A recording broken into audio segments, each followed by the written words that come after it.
Welcome back, everybody, to Toys on Tap Unboxing. I'm pumped to show you what I got for you this week. I got it from an artist that reached out and said, "Hey, I want to send you this."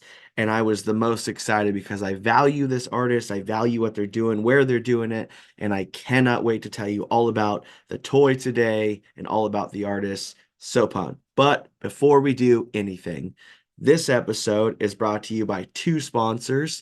Boom, Empire Blisters is the first one. If you need blisters to make custom toys to replace vintage blisters, whatever you need, Toys on Tap has a discount code for you in the bio. Empire Blisters is crushing it. They have all kinds of things. They now have a 6x9 clamshell that works beautifully. I've used it for some of my art stuff. But if you want a discount, please, please, please go check out Empire Blisters. Number two, boom, Rotella resale. A newer thing that's happening is they reached out to me and they said, "Hey, we'd love to sponsor the podcast." They are a home for vintage, for collectibles, for art toys. They are trying to get this going more and more, and they want you to come see them about all your toy and collectible needs. Absolutely. Great people. They reached out and we're happy to have them on the Toys on Tap podcast. If you haven't heard their ad, you'll hear it on the episodes that are coming out weekly on Mondays. You'll hear them. You'll also hear things about Toys Alive, which we love. You'll hear things about DKE Toys, all great companies. Lastly, thank you, thank you, thank you for the Patreon subscribers. It's incredible to see what's happening with all the people that support Toys on Tap and all the things that we do. I absolutely am floored by how you guys respond to the content that I put out and the podcasts and the artists, nitty gritties, and everything. It means the world. Here is all the Patreon subscribers. It's gotten bigger over the course of 2024, which I'm so pumped about. And I'm always looking for ways of how to figure out, like, hey, how do we love our Patreon subscribers more? How do we do all of that? So if you want to reach out and you're like, this is what would get me to subscribe, let me know, and maybe we'll add something to it to get you on the teams. Here is what we are here for. Are you ready? Because I'm ready. Yes, this toy comes all the way from Australia. I'm so pumped about it. This toy, I saw it come out and it was like, what the heck is it's like one of those toys that kind of makes you double take and everything. And it's made by Kayo Toy Co. and killing it, killing it. He's one of the co-owners of This Is Not a Toy Store. They have This Is Not a Toy Scene, and it is absolutely incredible to see what they're doing over there in the Australia art world, in the toy scene, all those things. They are fostering a community that is absolutely incredible. So, we got to crack into this. But before we do that, obviously, I got to take a look at the backer or the header card, and this is it. Boom. The header card is absolutely incredible. It is like some of my favorite stuff. I absolutely love it. This header card comes in this beautiful flat state. Here is something that I think all artists, I want you to hear this. I love it. I love you guys. I love what you send me. It's incredible stuff. If you send something like this, make it so that I can keep this. I would like to keep these, but if there's staples in it, I don't know that I want it. So if you ship your toy, ship it flat. It would be incredible. I'd love to display this or put this in a thing, keepsake.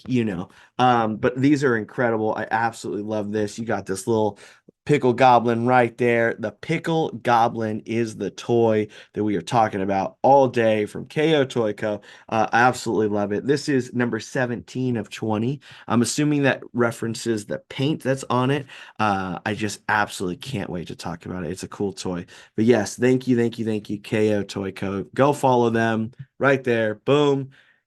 Do what you do. Go follow them. Go tell them how much you love it. Go buy a pickle goblin. But before we continue, I gotta read the stuff on the backer card. There's a whole story about what the pickle goblin is. I read it before this, and there's a word in here that I don't know that I'm saying it right.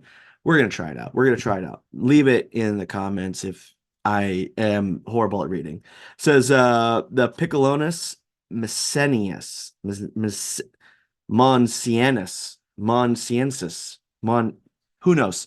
Commonly known as the pickle goblin. This is the juvenile specimen, estimated to be approximately 2 years old. Pickle goblins, so named for their love for pickles, are known for their mischievous pickle thievery. Unexpectedly missing pickles are often a sign of a local pickle goblin problem. Many cultures leave one pickle from each jar out for the pickle goblins to stop them from taking the whole jar. Youngling pickle goblins can often be spotted carrying around a pet pickle. If fed and if fed and looked after well and given lots of attention, pickle goblins can make great pets themselves. Kayo, when he reached out, said this. If you don't know his real name, his name's AJ. He reached out and we were talking about this, and when he was talking about the design, and I was kind of like laughing on my end. He said it's this idea that him and his wife kind of came up with together, and there's something cool about that, inviting people into creating a toy with you, not only someone that you're like collaborating with, but also someone that is part of your family that you love and that is incredible. So I can't wait to talk about this. I can't wait to talk about the paint on it and everything. So we're gonna dive right into it. This bad boy out. Here we go. Here we go. Oh yeah. Oh, drop the pickle. This is the pickle goblin. Absolutely incredible, incredible, incredible. Look at that. Look at that. 3 points of articulation, incredible sculpt. Oh, it's just such a fun piece. His eyes, he's got that dubious side eye. His head, he has like this pickle type texture on him. He's got these fun colors that he's painted with. I absolutely love it. And of course, it comes with the little pickle friend right there. He's got a little fun face, and it just gets held like so. And I absolutely love these little things like this. I have recently gotten into collecting Safubi and collecting things from ETC Toys. I've shown videos like that, or the Ragnar Safubi, and there's something about these that feels different than regular toys. The weirdness that kind of goes into it, and I think that this toy encapsulates that. Now, when you look at it, it's absolutely great. The paint job is killer. I don't know if AJ painted this or if it's a factory paint, but it's absolutely killer. The eyes have this fun little thing and they're well done. All the paint apps are absolutely incredible. Oh, he's just got, and the feel of it alone feels crazy. Like you have all this green that feels kind of slick, and then wherever there's a yellow on it, it feels a little more rough. And like even stuff like that is absolutely killer on a toy. I think there's something really cool about this toy. He's got some more over there. And then from what I can understand, he has this they're going to do customs where artists can do customs of this, which incredible. And then on the bottom, we have oh, so good. We got KO right there. Let's see if it'll focus in. There's something really cool about an artist putting their stuff on the bottom of their toys. Everything about that I love. It's like stamped in there, so I'll never forget.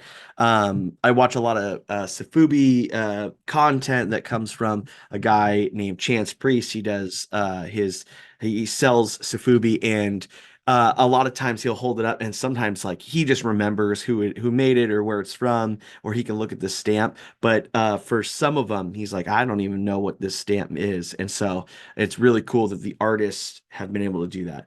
Something that I think that goes along with this is not a toy store, is single-handedly like cultivating an entire scene. One of the things that I value a lot about them is they really focus in on the Australian community. And there's a lot of Australian artists that are out there that are really into it. And that includes New Zealand, which is really cool as well. And they're really pouring into creating something that can last in this scene. And I think something to think about as we go forward and make art and do things is like, how are we then adding back to the scene, not just products, but like, how are we building this up? And one of the cool things they're doing there is instructional days where they teach you how to mold and cast and design your own toy. They have painting things. They do art shows with all the Australian artists. Then they put out zines so that the rest of the world can buy it. And it's like we're there. And incredible. They've done one with Battle Cat that is absolutely out of this world.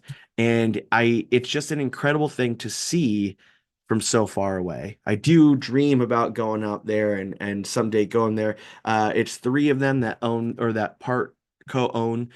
This is not a toy store, and they are just absolutely knocking it out of the park. And if you're like, man, I want to hear about these, I want to hear everything there is about it.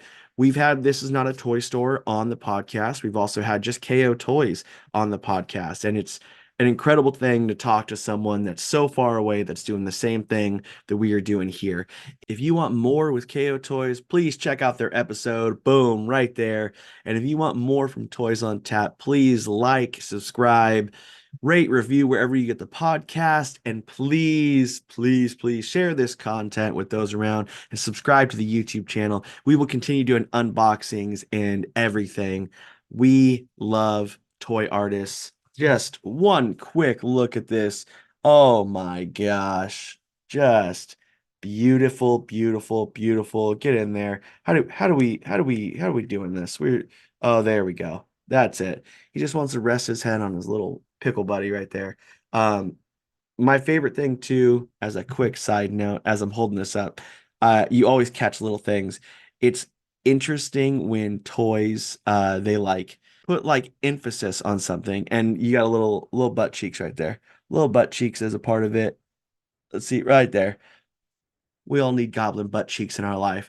This is a great toy, and I'm so stoked that KO sent it to me. It will go on my shelf along with everything else, and it will live in harmony with everything, and I'll look at it and appreciate everything they've done. Thanks for joining in on this Toys on Tap unboxing.